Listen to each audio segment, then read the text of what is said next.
예수를 따르며 예수를 만나다라는 제목으로 함께 말씀을 나누겠습니다. 오늘 본문은 유명한 이야기죠. 예수님이 제자들과 함께 배를 타고 가시다가 풍랑을 만납니다. 제자들이 예수님을 따라서 탄 배거든요. 그런데 풍랑이 인 거예요. 그래서 막 요동을 칩니다. 그래서 두려워가지고 무서워서 이 제자들이 예수님을 찾아갔는데 예수님은 배 아래쪽에서 평안하게 주무시고 계시는 거죠. 그래서 제자들이 예수님 큰일 났습니다. 예수님 지금 배가 가라앉으려고 그래요. 우리 무서워 죽겠습니다. 우리를 좀 살려주세요. 이제 이렇게 말합니다. 그랬더니 예수님이 잠에서 주무시다 깨가지고 꾸짖으시죠. 왜 이렇게 두려워하냐? 그리고 유명한 말씀, 이 믿음이 작은 자들아 이렇게 말씀하세요. 그래서 예수님이니까 파도도 안 무섭고 하겠지만 우리는 막 요동치면 무섭잖아요. 그런데 이 상황은 이렇게 볼 수 있습니다. 예수님과 함께 배를 타도요, 풍랑을 만날 수 있습니다. 그렇죠? 우리의 신앙생활과 좀 비교한다면 우리가 열심히 신앙생활하고 최선을 다해 예수님을 섬기는 삶을 산다고 해도 인생에 고난과 아픔, 두려워 보일 만한 큰 파도 같은 상황 우리가 얼마든지 접할 수 있다는 거예요. 조금 죄송하지만 여러분 오늘 이 예배를 드리고 나가면 밖에는 아수라장이 펼쳐져 있거든요. 오늘 춘천시 아수라장이 웬 말입니까? 제목이. 그런데 그런 일이 없으면 좋겠지만 예배를 드리고 나가는 사람들은 교통사고를 절대로 안 당할까요? 그렇지 않죠. 교통사고가 참 별로 안 좋은 것이지만 누구나 그 위험에는 노출되어 있습니다. 예배를 드렸으니까 나는 사고 안 당하겠지 이런 생각은 오히려 성경적이지 못하다라고 볼 수 있어요. 성경은 우리가 고난을 당하는 것, 어려움을 당하는 것, 질병과 사고를 당하는 것은 인간이라면 보편적이고 누구에게나 일어날 수 있고 언제든지 발생할 수 있다고 늘 우리에게 가르칩니다. 그러니까 예수님과 같은 배를 탔고 예수님이 타라고 해서 탄 배이지만 그렇다고 해서 항상 잔잔한 물결만, 그것도 내가 가고 싶은 방향으로 바람이 딱 불어서 적절한 것만 일어나지는 않는다는 거예요. 잘 기억하시기 바랍니다. 우리가 신앙생활을 하는 것은 고난 없는 삶을 위해서가 아닙니다. 신앙생활을 하는 건 다름 아닌 나의 구세주이신 예수님과 함께하는 삶이 기쁘고 영광스럽기 때문에 우리는 예배의 생활, 신앙의 생활을 하는 것이지 내게 아무 일도 안 좋은 일은 하나도 안 일어날 거라고 하는 기대감은 조금 내려놓는 것이 지혜로울 것입니다. 옛날 얘기 한번 하겠습니다. 120년 전인 1907년에 일어난 일입니다. 이 1907년은 우리 한국의 개신교회사에는 너무도 중요한 사건이 벌어지는데요. 바로 1월 달에 있었습니다. 그 추운 1월 평양에서는 많은 사람들이 모여서 부흥회를 했습니다. 그 유명한 길선주 목사님을 포함한 당시에 교회 지도자들이 함께 모여서 부흥회를 했는데요. 그 자리에서 많은 사람들이 본인들의 죄를 회개하고 고백하며 자복하는, 그래서 사람들이 다 같이 성령을 받고 기도하는 놀라운 사건이 벌어졌는데 그것을 우리는 평양대부흥이라고 말합니다. 평양대부흥. 아주 놀라운 영적 사건이 벌어진 거예요. 복음이 이 한반도 땅에 들어온 지 거의 30년도 되지 않았을 때 일어난 일입니다. 사람들이 다 놀랍게 헌신하고 예수 그리스도를 믿고 성령의 경험을 합니다. 이 영광스러운 부흥이 일어난 그 해, 그리고 그 5월 달에는요, 그 부흥의 불길이 전국으로 퍼져나가서 많은 교회들이 세워지는데 그때 5월 달에 시작한 교회가 바로 우리 성결교회입니다. 그래서 올해는 우리 성결교회가 시작된 지 120년이 되는 해예요. 복음전도관이라고 하는 이름을 가지고 서울 무교동에서 젊은이 둘이 예수를 믿기만 하오 하면서 북을 치면서 전도를 합니다. 김상준, 정빈이란 이름의 청년이었어요. 이 둘이 복음을 전파하고 복음전도관을 세웠던 것이 120년 전 우리 성결교회의 시작이었습니다. 비단 우리 성결교회뿐 아니라 그때는 모든 교회들이 성장하고 부흥하고 전국적으로 전도의 불길이 활활 타올랐던 영광의 시기의 시작점이었습니다. 자, 그런데 그렇게 교회는 부흥하고 사람들이 모여서 예배를 드리기를 원하는 그때에 당시 우리의 이 나라 한반도의 상황은 어땠을까요? 대한제국이란 이름의 나라가 당시 조선에는 있었습니다. 이 대한제국의 왕은 고종 황제였습니다. 그런데 이미 시작된 일제의 침탈과 수탈은 당시 고종 황제의 마음을 너무도 불편하게 했죠. 사실 이렇게 이름을 막 황제 이런 거 막 갖다 쓰는 건 이미 상황이 불리하다라고 하는 거의 방증이라고도 볼 수 있습니다. 그런데 당시에 이 고종은 그래서 밀사를 조직하죠. 이준, 이상설 같은 똑똑한 인재들을 써서 저 먼 유럽에 있는 나라 네덜란드에서 벌어지는 만국 공동회의에 그 헤이그라고 하는 지역에 특사를 보냅니다. 보낸 이유는 다름 아니에요. 저 일본이 지금 우리 대한제국을 침탈하고 공격하는 이런 억울한 상황을 만백성에게 알리기 위해서 고종이 특사를 파견합니다. 근데 이게 실패로 돌아가죠. 그 만국 공동회의에 들어가지도 못합니다. 이준 열사 그 자리에서 그 아픔과 고통을 막 호소했지만 큰 소득이 없었습니다. 그래서 일제는 그 고종을 노골적으로 폐위시킨 것이 바로 1907년에 일어난 일입니다. 그뿐 아니라 일제는 당시의 대한제국과 불평등한 조약을 맺죠. 대한제국의 사법, 행정권을 강탈하는 불평등 조약 정미 7조약을 맺은 해도 1907년이었고요. 유명한 드라마 미스터 선샤인에 그 장면이 나오는데요. 8월 달에는 군대가 해산됩니다. 말 그대로 우리 한반도의 구조선은 주권을 잃어버리고 나라를 빼앗기는 그 단계를 차곡차곡 밟아가고 있었던 거예요. 이 두 가지의 현상은 참 대조적입니다. 하나는 부흥을 경험하며 하나님의 영광을 사모하고 영적 경험을 했던 이 땅의 교회의 찬란했던 부흥의 순간과 국권을 잃어버리고 점점 어두워지는 민족의 그 위기가 짙어가는 이 조선의 어두웠던 앞날, 이 두 가지가 대조적으로 보여진 1907년도였습니다. 120년 전이니까 옛날 이야기이긴 한데요.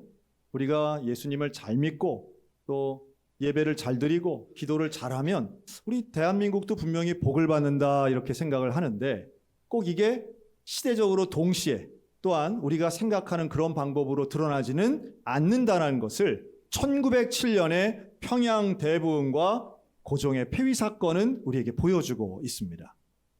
예수님을 잘 믿어도 폭풍 가운데, 위태로움 가운데, 두려움 가운데 얼마든지 역사는 쓰여질 수 있습니다. 중요한 것은 그 폭풍 가운데 우리는 예수님을 다시 만나야 된다라고 하는 거죠. 예수님을 깨워요. 예수님이 이 믿음이 적은 자들아 라고 제자들에게 말씀하시고 다시 올라가셔서는 말씀 한마디로 그 놀랍게도 그 휘몰아치는 바람과 파도를 잠잠케 하십니다. 그랬더니 제자들이 깜짝 놀라요. 아니 이분이 누군가?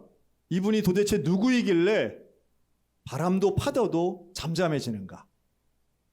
여러분 예수님과 함께 있고요. 함께 먹고 자고요. 예수님 가르침을 들었는데 이 제자들은 예수님이 누구인지 아직 정확히 몰랐다는 방증입니다. 예수님이 어떤 분이신가요? 예수님은 저 바람보다 저 파도보다 훨씬 더 크시고 우리가 두려워할 만한 고난이나 사건이나 상황보다 훨씬 더 능력 있고 크신 분인 것을 믿으시기 바랍니다. 여러분 우리에게도 문제가 있죠. 예수님 믿지만 질병의 문제도 있고 돈의 문제도 있고 상황의 문제도 있어요. 또 요즘은 그 유명한 상대적 박탈감의 문제들도 있는 것 같아요. 뭐 우리 교인 중에 삼성전자 직원은 없으시니까 우리가 좀 제가 자유롭게 말씀을 드립니다. 그냥 누구는 특정한 회사 다닌다고 몇 억을 받았다면서요. 여러분 그 몇 억 받은 것은 사실은 객관적으로는 축하해 줄 일 아니겠어요?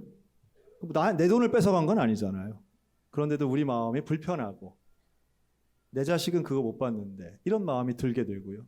저러면 한국 경제가 망하는데 하고 우리는 갑자기 대기업 걱정하고 나라 걱정을 하기도 합니다. 속상하죠. 누군가는 주식이 막 올랐다는데 도대체 왜 우리 가족 산 주식은 하나도 안 오르고 내가 이렇게 열심히 기도하는데 도대체 내 거는 왜 안 오르나. 보세요. 우리나라만큼 안전하고 풍요로운 나라 없음에도 불구하고 우리의 마음속에는 언제나 두려움과 괴로움, 남과 비교하는 슬픔과 처량함이 늘 있는 것 같아요. 그 안타까움 속에서 우리가 좀 하나님 앞에 예수님이 어떤 분이신가를 좀 알아가는 것, 이거 참 중요한 것 같습니다. 우리는 같은 배에 타고 있는데도 예수님이 누구신지 모르는 소위 말해 믿음이 적은 자 같은 모습은 아닌가라는 말씀이에요. 예수님이 어떤 분이신가를 안다는 건 참 중요한데요. 아는 방법은 물리적으로 함께 있다고 무조건 아는 것 같진 않아요. 예수님의 말씀에 빗대어 보면 결국 예수 그리스도가 어떤 분인지 아는 것은 믿음의 방법뿐입니다. 여러분, 예수 그리스도를 나의 구주로 믿고 내 인생의 주인으로 고백하는 저와 여러분들 가운데 그 예수님이 정말로 어떤 분이신가 깨달아져서 그 예수를 만나는 복음의 역사가 일어나시기를 주님의 이름으로 축원합니다. 예수님 만나면 인생 달라집니다. 예수님 만나면 그냥 같은 배에 타고만 있는 게 아니라 이분이 어떤 분이신가 궁금해하고 이분이 얼마나 위대하신 분인가를 조금이라도 경험하게 되면 우리의 삶은 두려움은 사라지고 사명에 집중하며 예수와 동행하는 영광의 길 걷게 될 줄로 믿습니다. 50년 전 바로 우리 춘천 소양동에서 있었던 일입니다. 1977년 어린아이 하나가 태어났는데요. 얘 이름이 최성업이었습니다. 부모님의 이름은 최용순, 김영신 부부였어요. 소양동에서 작은 사업을 하고 있었는데요. 사업이 잘 되지는 않았습니다. 신앙생활 열심히 하고 청년회 때 결혼하기 전에 하나님 앞에 나 목사님 되겠습니다라고 서원한 적은 있었지만 먹고 사는 문제 앞에 그 서원은 뒷전이었습니다. 그러던 중 자녀를 낳게 되고요. 큰아들, 둘째 딸, 셋째 아들, 이 최성업이 태어난 게 바로 1977년이었어요. 그런데 몇 년 후에 이 집에 연탄가스가 새가지고 큰아들이 연탄가스 중독이 됩니다. 축 늘어진 이 어린 큰아들을 품에 품고 아버지 최용수는 병원으로 뛰어가면서 이렇게 기도합니다. 하나님, 내 아들 살려주시면 내가 10년 전에 서원한 거 지키겠습니다. 다행히도 응급실에 가서 치료를 받고 이 큰아들이 살아납니다. 그리고 그 자리에서 약속하고 기도한 대로 이 최용수는 신학교로 가기로 결정하고 모든 사업을 정리합니다. 그리고 춘천을 뜹니다. 그래서 신학교 옆에 이사를 해서 가족들이 그곳에 살게 되고요. 서울로 잠깐 이사를 간 거죠. 그리고 신학교를 마친 후 그는 목사 안수를 받고 목사님이 되어서 어디로 갔느냐 하면 강원도 평창으로 갑니다. 평창에 가서 시골 마을에서 80년대 후반에 평창에 있는 교회를 맡아 늦게 시작한 신학이었지만 가족들과 함께 최선을 다해 교회를 섬기고요. 지금의 평창과는 다르게 어린아이들이 많았던 그 평창군에서 복음을 전하고 교회를 섬깁니다. 그러던 가운데 1992년 하나님 앞에 기도하던 중에 방향을 결정하는데요. 선교사로 가야겠다라고 결정합니다. 과정은 있었지만 어디로 최종 가느냐 하면 아프리카 가나라고 하는 나라로 가게 됩니다. 우리한텐 초콜릿 이름 정도로 생각나는 그 가나로 간 거예요. 정말 낯선 곳에 아프리카 말 하나도 모르고 반겨주는 사람도 없었지만 최용순 목사님은 이것이 내게 주신 예수님의 사명이라고 믿고 가족들을 다 데리고 가나로 간 거예요. 첫째, 둘째는 그래도 컸는데 막내, 셋째는 최성업은 14살 때였습니다. 우리로 치면 중학생에 해당되는 나이에요. 최성업의 스토리가 그때부터 시작됩니다. 갔는데 그 큰 도시에 동양인이라고는 우리 가족 5명 뿐이었다는 거예요. 학교를 갔는데 형과 누나는 이미 성인이니까 다른 학교를 가고 자기만 혼자 가나 애들하고 같이 중학교를 들어간 거예요. 전교생 중에 피부색이 다른 건 자기 혼자. 아프리카 말 하나도 할 줄 몰라요. 영어도 한마디도 할 줄 몰라요. 큰일 났다. 나 여기서 죽겠다. 위기감이 몰려왔죠. 그런데 두 가지 잘한 게 있었다 합니다. 최성업이 두 가지 잘했는데 첫째는 탁구를 잘 쳤고 두 번째는 수학을 잘한 거예요. 그래서 탁구 대회가 마침 학교에서 열려서 거기 나가가지고 1등을 했답니다. 아프리카 애들이 다른 건 잘하는데 탁구는 좀 못했던 것 같아.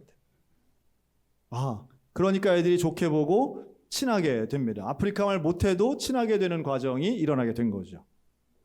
산수를 잘해서 뭐 대한민국 아이들이 어디를 가든 수학 잘하는 아이들이 간혹 있는데요. 그래서 이게 내가 가야 할 길이겠구나 생각하고 아빠는 가난하니까 엄마는 아빠 지지하니까 내가 살 길은 공부밖에 없다. 그래서 공부를 열심히 했답니다. 놀랍게도 고등학교 때 전교 1등을 하고요. 또한 시험에 합격해서 국가 장학금을 받고 유럽이나 미국으로 장학생으로 대학에 진학할 자격을 얻게 됩니다. 그렇죠. 남의 애니까 별로 우리가 기뻐할 일은 아닙니다.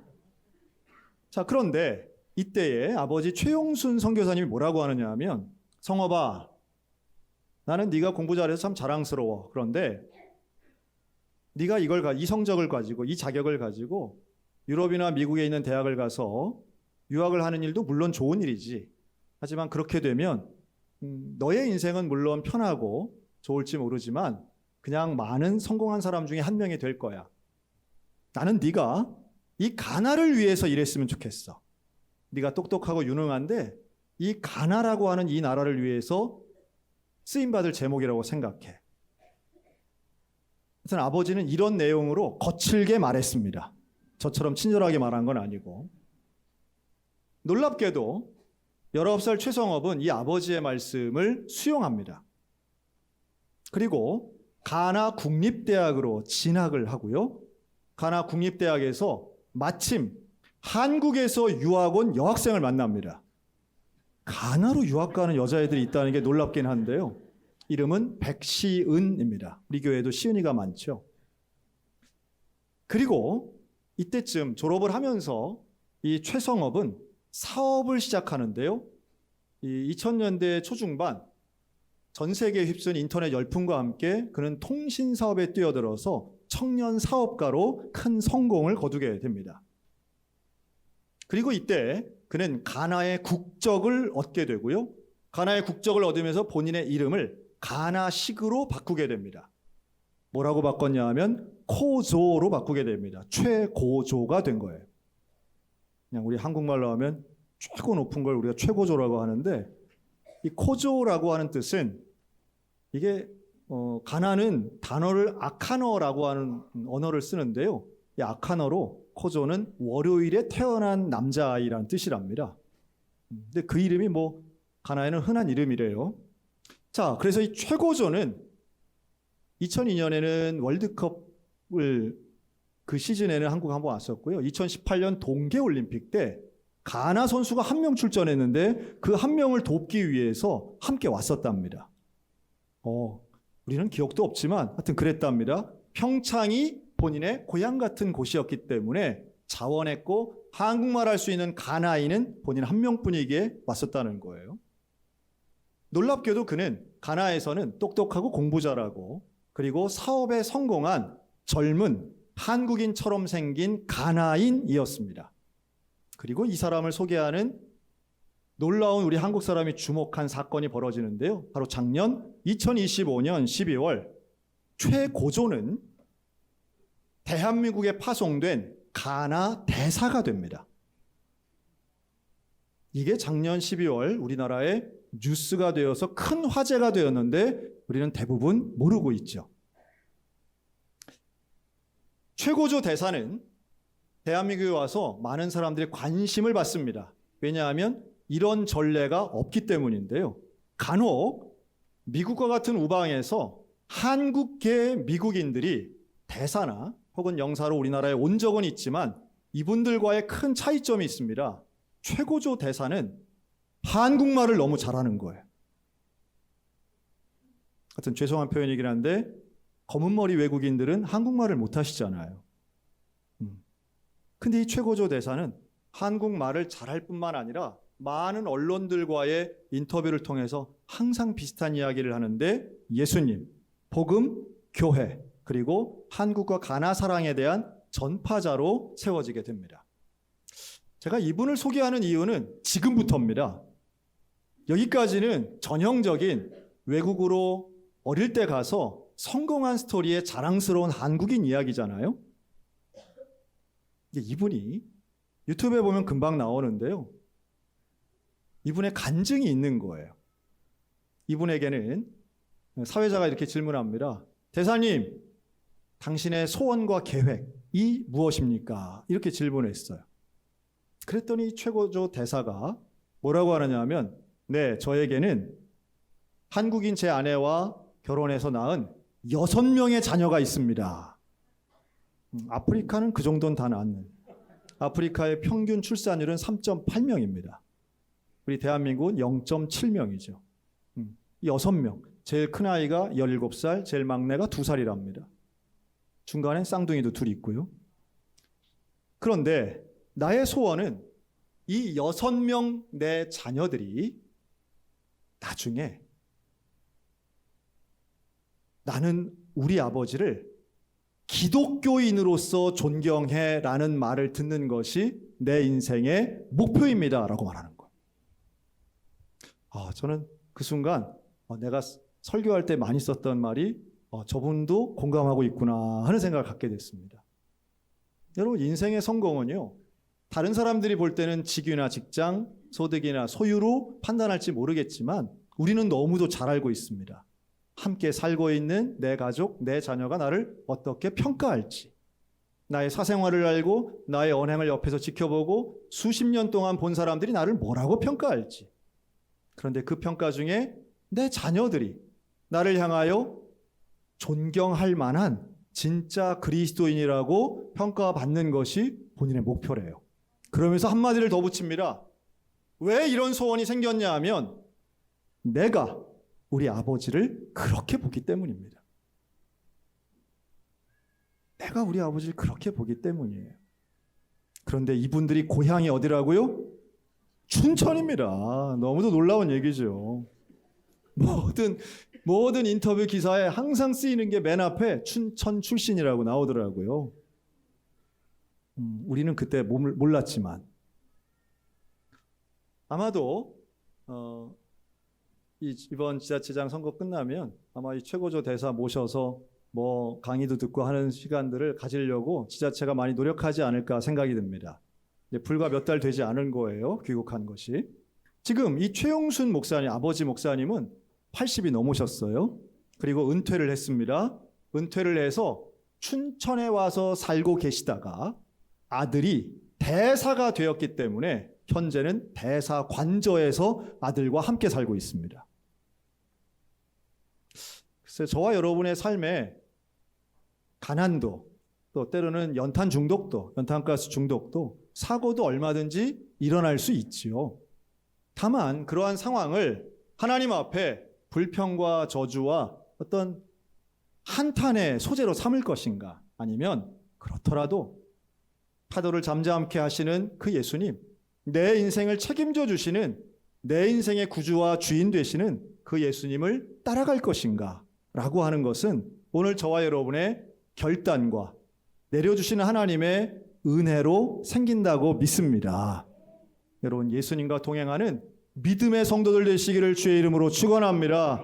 그 믿음의 유산이 내 이웃에게, 내 자손들에게 이어질 수 있도록 수평과 수직의 관계를 가지고 전도하며 선교하는 사명의 삶을 사시기를 바랍니다. 그러면 시대의 문제를 해결해 주시는 그 예수님, 내 자녀의 인생을 책임져 주시는 그 예수님, 내 인생의 길을 붙잡아 주시는 구세주 되시는 그 예수님과 동행하는 저 여러분들 가운데 예수님과 동행하여 예수님을 만나고 인생의 놀라운 부흥의 영광을 경험하는 우리 모두가 다 되시기를 주님의 이름으로 축원합니다.